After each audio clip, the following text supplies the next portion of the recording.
السلام علیکم ورحمۃ اللہ وبرکاتہ۔ امید کرتی ہوں انشاءاللہ تعالی آپ سب صحت اور عافیت کے ساتھ ہوں گے۔ آج الحمدللہ ہم سورۃ التکاثر کی آیہ نمبر 3 پڑھیں گے۔ الحمدللہ رب العالمین،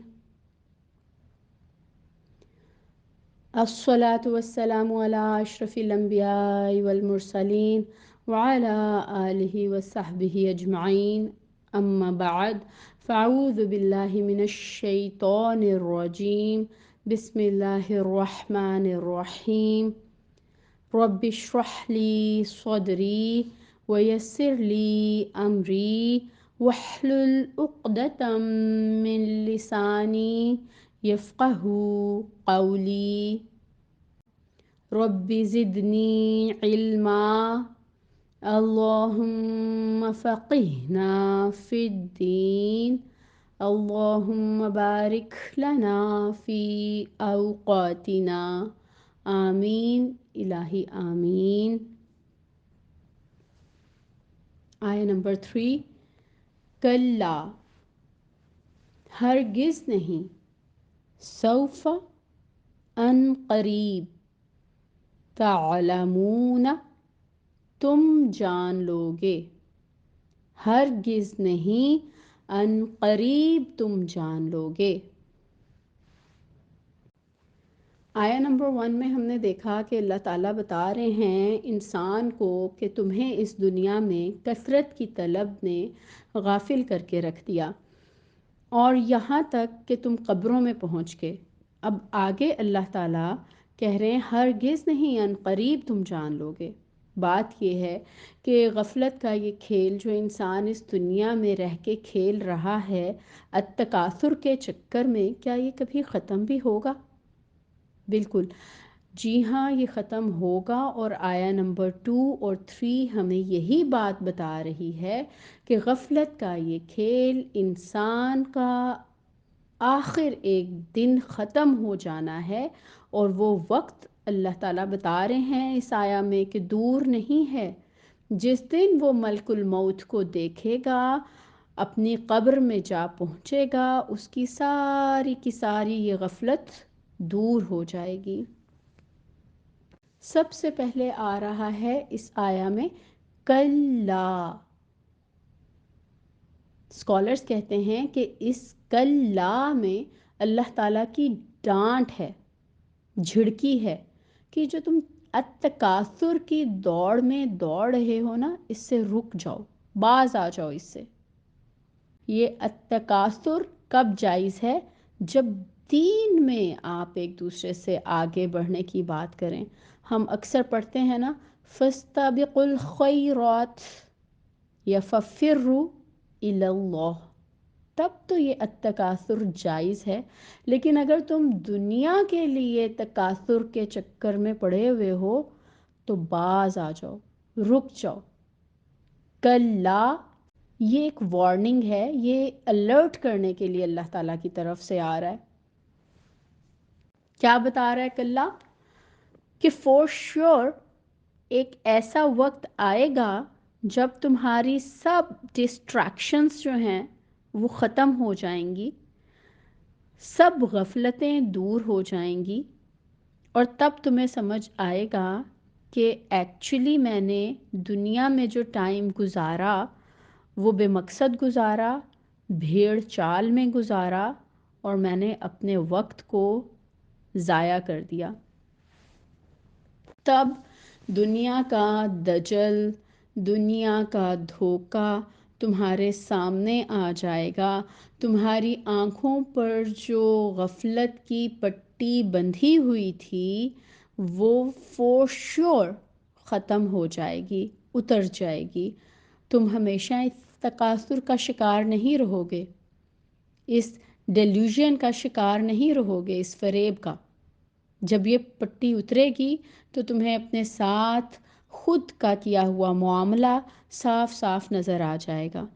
اب مومن کیا کرتا ہے کہ مومن اپنی غفلت کو اس دنیا میں دور کرنے کی کوشش کرتا ہے، اور جو کافر، ناشکرا، منافق، گنہگار ہے، وہ جب تک ملک الموت کو دیکھتا نہیں ہے، جب تک اپنی قبر میں نہیں جا پہنچتا، تب تک اس کو اپنی اس غفلت کا احساس نہیں ہوتا، اور وہ دنیا میں ہی گم ہوا رہتا ہے۔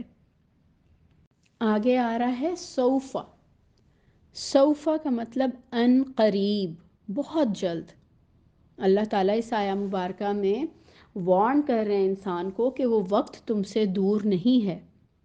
تعلمون، تم جان لو گے، اور یہ تعلمون جو ہے یہ جمع کے لیے آ رہا ہے، اس میں سب شامل ہیں، یعنی تم سب جان لو گے۔ اور کب جان لو گے؟ بہت جلد جان لو گے، ان قریب جان لو گے۔ تو اسکالرز کہتے ہیں کہ یہ جو جاننا ہے انسان کا، یہ 3 موقعوں پر ہوتا ہے۔ ایک یہ کہ انسان بیمار ہو، اس کو بیماری کا جھٹکا آئے، اور وہ بیماری سم ٹائمز انسان کو ریئلائز کرا دیتی ہے اس کی غفلت۔ اس کو احساس ہوتا ہے کہ میں نے تو ابھی تک غفلت میں زندگی گزاری ہے۔ وہ اپنی موت کے ڈر سے اتنا ڈر جاتا ہے کہ وہ آئندہ کے لیے اپنی اس غفلت کو دور کرنے کا وعدہ کرتا ہے، اور پھر باقی زندگی میں کوشش کرتا ہے کہ اس غفلت کو ہٹا کر اپنی زندگی جو ہے وہ گزاری جائے۔ تو غفلت کی دوری کا باعث کیا بنا؟ اس کی بیماری۔ تو بیماری کا جھٹکا سم ٹائمز آپ کو آپ کی غفلت سے دور کر دیتا ہے۔ نمبر 2، کچھ لوگ ایسے ہوتے ہیں کہ غفلت ان کی دور ہوتی ہے ملک الموت کو دیکھ کے، موت کے فرشتے کو دیکھ کے۔ جب وہ دیکھتے ہیں کہ موت آ گئی، فرشتہ ان کی روح قبض کرنے لگا ہے، تو ان کو احساس ہوتا ہے کہ اب تک ہم نے جو زندگی گزاری وہ غفلت کی زندگی تھی، ٹھیک ہے؟ تو تب پھر ملک الموت جب پہنچ گیا، ظاہر ہے پھر تو روح قبض ہو جانی ہے۔ اس وقت ان کو ان کا ریئلائز کرنا غفلت کے بارے میں ان کو کوئی فائدہ نہیں دے گا، ان کو مہلت نہیں ملی۔ اور جن کو بیماری کا جھٹکا لگا اور اللہ تعالیٰ نے ان کو مہلت دے دی، تو انشاءاللہ پھر وہ ان کی کوشش ہوتی ہے کہ اپنی اس غفلت کو دور کر کے ہم باقی کی زندگی گزاریں۔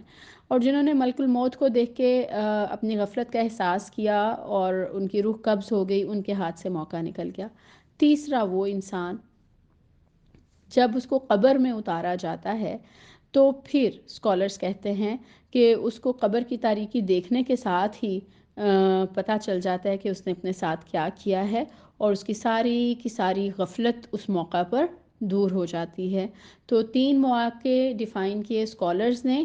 ایک یہ کہ بیماری کا جھٹکا آپ کی غفلت کو سم ٹائمز دور کر دیتا ہے، کبھی یہ غفلت ملک الموت کو دیکھ کر دور ہوتی ہے، اور نمبر 3 یہ کہ قبر کے اندھیرے دیکھنے کے ساتھ ہی انسان کو احساس ہوتا ہے کہ میں نے زندگی غفلت میں گزاری، اور اس کی غفلت اس موقع پر دور ہوتی ہے۔ تو بات یہ ہے کہ غفلت کے یہ پردے ہر انسان کے ہٹنے ہیں۔ دیکھنا یہ ہے کہ کون وائزلی دنیا کے اندر اس غفلت کو اپنے سے دور ہٹا دیتا ہے، یا آپ قبروں تک پہنچ جاتے ہیں اور پھر یہ غفلت دور ہوتی ہے۔ تو مومن جو ہے وہ دیکھ لے گا، جان لے گا، جیسے کہ اللہ تعالیٰ فرما رہے ہیں نا تعلمون، یعنی تم جان لو گے۔ تو مومن جان لے گا اپنی موت پر کہ وہ کامیاب رہا، فائدے میں رہا، اور یہ جان لینا اطمینان بھی دے گا اور سکون بھی دے گا۔ اور جو کافر ہے وہ بھی جان لے گا، وہ کیا جانے گا؟ موت کے ساتھ ہی اپنے نقصان کو جان لے گا جو غفلت کے باعث ہوا۔ اور اسکالرز یہ بھی بتاتے ہیں کہ تعلمون میں جو یہ جان لینا ہے، اس جان لینے کا بھی ایک وقت ہے۔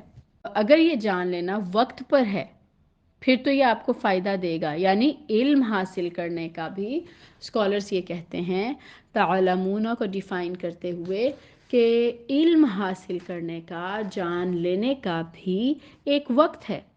اگر وہ اس وقت پر علم آپ نے حاصل کیا تو آپ کو وہ فائدہ دے گا۔ اگر آپ نے بے وقت علم حاصل کیا تو وہ آپ کو فائدہ نہیں دے گا۔ بے وقت کون سا علم ہے؟ جو قبر میں جا کے حاصل کیا یا ملک الموت کو دیکھ کے حاصل کیا۔ اور وقت پر کون سا علم ہے؟ کون سا جان لینا ہے؟ جو آپ نے دنیا کی زندگی میں رہتے ہوئے حاصل کیا اور اب آپ اپنی غفلتوں کو دور کرنے کی کوشش اور سعی کر رہے ہیں۔ تو تعلمون کا فائدہ دنیا میں ہے، زندگی میں جب ہم نعمتوں میں جی رہے ہیں تو اللہ تعالیٰ کی نعمتوں کا احساس کرتے ہوئے اپنی زندگیوں کو اللہ تعالیٰ کی رضا کے مطابق گزاریں۔ اللہ تعالیٰ سے دعا ہے کہ اللہ تعالیٰ نے ہمیں جس مقصد کے لیے تخلیق کیا ہے اس مقصد کو پورا کر سکیں۔